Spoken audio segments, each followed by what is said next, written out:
Okay, so sunscreen, friend or foe. Since we live in Florida, can you guys think of anything that is more powerful than the sun? Chris, what do you think? Hurricanes. Carol? God. Ouch. Jessica? Weather, yeah. Cool. Travis? Me. Okay, fair enough. Jim? No, it's gonna sun. Okay, yes. Sun is the most powerful. Maybe God, but we're going to pretend that didn't happen. But anyways, there's been a lot of skepticism as to when sunscreen actually originated. There was a chemist in the 1930s, though, that did pave the way for sunscreen. He was unsuccessful at first, but in the 1960s, several different chemists were able to formulate a crude version of what we have today. Okay, but we need to know what's going on when we go outside in the sunlight and what effects it's going to have on our skin. It's been proven statistically that people who have sunscreen are generally going to spend more time in the sun. Okay, but the problem with that is they'll wear SPF 30s, SPF 50, and they won't reapply it. They'll just think, okay, well, I'll just throw the high SPF on there and I'll be set for several hours. The problem is that they're increasing the risk of damage to their skin because it needs to be reapplied every 2 hours. Okay, so what is important about skincare? What needs to be done? Basically, you're going to go into detail of what measures can be taken in order to ensure healthy, lasting skin, and I'll explain what was thought to be safe and what was later proven to be a myth, and what role vitamin D plays in the prevention of skin cancer and other ailments. But why am I qualified to go into detail and tell you about this? Well, recently Orlando Sentinel published an article on skincare and what the FDA is doing to regulate the SPF factor. Also, Time Magazine put out an article about the dangers of what the sun has on your skin. So we need to protect now so we can benefit later. But when you go out and buy SPF 30 or SPF 50, you think, okay, well, that's what I'm getting, right?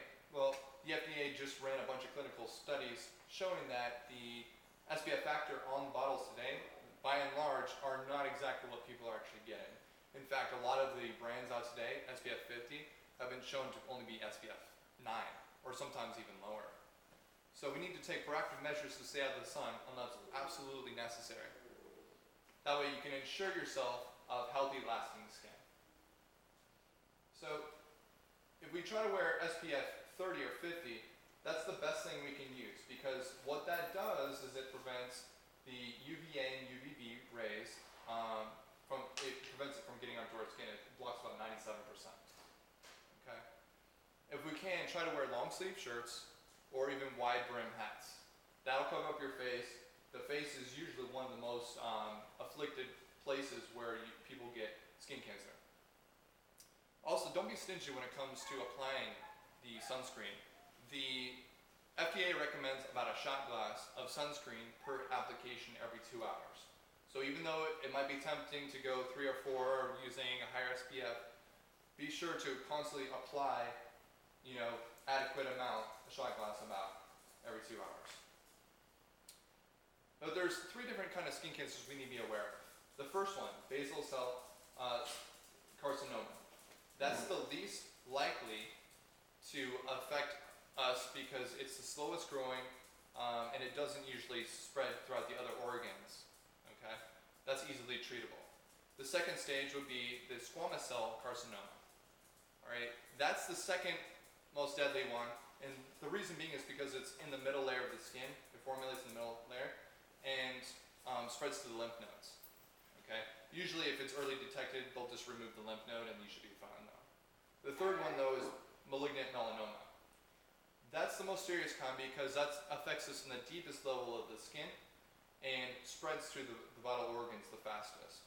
So we need to be careful not to get involved with that. But the sun is not all bad news. If you go outside, you can be assured that the sun will provide you with vitamin D.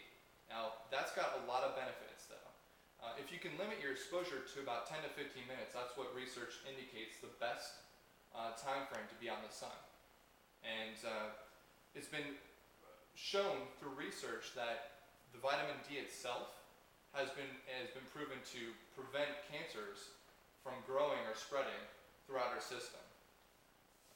Namely, it helps colon cancer and breast cancer, and then obviously skin cancer as well. It's also been proven scientifically that it helps against osteoporosis, which is the degradation of the bone structure. So if we transition today, we know much more about what the sun's doing to our skin than when they first originated in the 1960s. But we don't know what we're really dealing with, so I'm going to help you visualize it. It's kind of like putting a chicken pot pie in the microwave. The longer you put it in there, the more likely it's going to explode. It's kind of like what's happening on a cellular level. It's damaging the cells until they actually rupture. Or if you don't cover up your skin, it kind of takes a pounding. It's kind of like UVA and UVB. You're Muhammad Ali, and your skin would be like a kitten. Obviously, it's not prepared to take unlimited poundings against the skin. So, also, people who live in northern hemispheres are more likely to get the malignant melanoma than opposed to people who live near the equator. That's crucial because people who live towards the equator are getting more vitamin D, and thus the vitamin D is preventing the more serious kind of cancers from taking effect. In the future, we'll probably have better methods to curing cancer, namely skin cancer and whatnot, but we need to take proactive measures today from what we know about. So while we do require protection against the sunlight to promote healthy skin and an immune system, just remember, again, only 10 to 15 minutes if you can. Also, by educating ourselves not just on the light's damaging effects from the sun, but also checking for moles and the irregularities of the moles. If it's raised, if it's two-toned, if it's not symmetrical, these are causes for concern you should definitely get checked out. Also, educate yourself on your family history. You could be more susceptible to the cancer if you have a history of it. Also, light-skinned, light-eyed people need to be extra careful as well. So, what are you going to do, Chris? I'm going to go out and get myself a wide brim hat. That's what I'm talking about. Travis, what are you going to do? I'm going to go and get out at least a strap-last of sunscreen. That's what I'm talking about. So go outside, have fun, and get some vitamin D. Yay. Thanks, guys. 26 seconds.